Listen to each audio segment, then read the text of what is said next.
स्वतंत्र भारत में जन्मे पहले प्रधानमंत्री नरेंद्र मोदी का आज 74वां जन्मदिन है। गरीबी में पले बढ़े नरेंद्र मोदी प्रधानमंत्री बनने के बाद भी अपने बचपन के दिनों और खासकर हीराबा को याद कर भावुक हो जाते हैं। महज 8 साल की उम्र में वे राष्ट्रीय स्वयंसेवक संघ से जुड़ गए। चाय बेचकर अपने परिवार की मदद करने से लेकर अध्यात्म की खोज में खुद को तपाया। फिर देश की सेवा में ऐसा जुटे कि देश के शीर्ष पद पर लगातार तीसरी बार विराजमान हुए। नरेंद्र मोदी को पूर्व से पश्चिम और उत्तर से दक्षिण तक जनता का प्यार मिला। उनके प्रधानमंत्री बनने के बाद भाजपा ने ओडिशा से लेकर असम तक पहली बार सरकार बनाई। 2024 के लोकसभा चुनाव के नतीजों के बाद नरेंद्र मोदी लगातार तीसरी बार प्रधानमंत्री पद की जिम्मेदारी निभा रहे हैं। पिछले 2 कार्यकाल के 10 साल के शासन में पीएम नरेंद्र मोदी ने कई ऐतिहासिक फैसले लेकर दूरदर्शी प्रधानमंत्री की छवि बनाई। ग्लोबल लीडर के रूप में खुद को साबित किया। पीएम मोदी के ये 10 फैसले हैं जो हमेशा याद किए जाएंगे।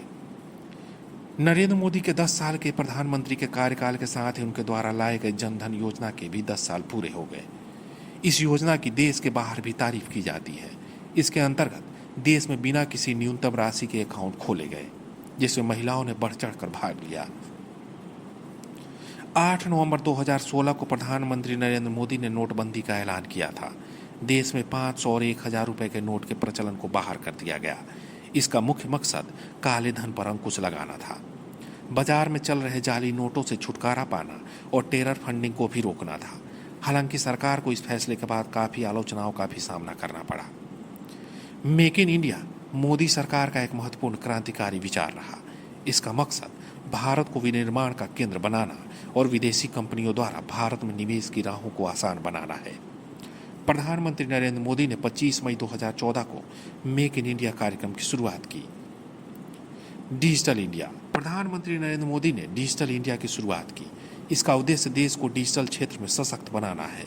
इसमें ऑनलाइन बुनियादी ढांचे में सुधार, इंटरनेट कनेक्टिविटी बढ़ाना, ग्रामीण क्षेत्रों को हाई स्पीड इंटरनेट से जोड़ना शामिल है। मोदी सरकार 2016 में आधार एक्ट लेकर आई। इसके तहत भारतीय विशिष्ट पहचान प्राधिकरण की स्थापना की गई।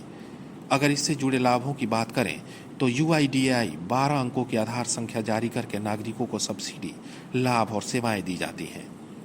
इससे भ्रष्टाचार पर लगाम लगी और आम लोगों को सरकार से मिलने वाली मदद के लिए किसी को अब रिश्वत नहीं देना पड़ता है। पीएम मोदी 1 मई 2016 को बलिया से प्रधानमंत्री उज्ज्वला योजना की शुरुआत की थी। इसका मुख्य उद्देश्य BPL परिवारों को LPG कनेक्शन मुहैया कराना था। योजना के अंतर्गत पात्र परिवारों को गैस कनेक्शन के लिए पैसे नहीं दिए जाते, बल्कि सरकार गैस कंपनी को 1600 रुपये देती है। इसके तहत लाभार्थियों को सिलेंडर, रेगुलेटर, सुरक्षा नली और DGCC पुस्तिका दी जाती है।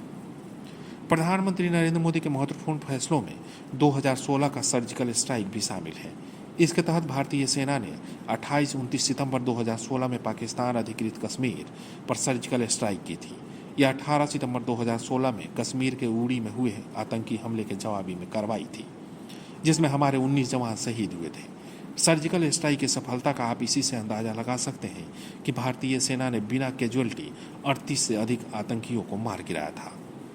मोदी सरकार के प्रमुख फैसलों में GST को लागू करना भी शामिल है। मोदी कैबिनेट के वित्त मंत्री अरुण जेटली ने 1 जुलाई 2017 को GST लागू किया। इसके अंतर्गत 4 GST स्लैब 5%, 12%, 18% और 28% को इंट्रोड्यूस किया गया था।